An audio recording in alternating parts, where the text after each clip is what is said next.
Пайгамбарыбыз айтат, көр албастыктан сактангыла деди. Көр албастык кылбагыла. Анткени көр албастык ушунчалык жаман амал экен, адамдын кылган жакшы иштери, соопторун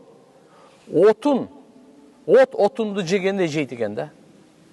Мисалы карап туруп эми отко отунду бере берсеңиз жей берет да, бардын күйгүзүп салат. Кодум ушундай адамдын кылган жакшы иштеринин бардыгын жеп салат экен.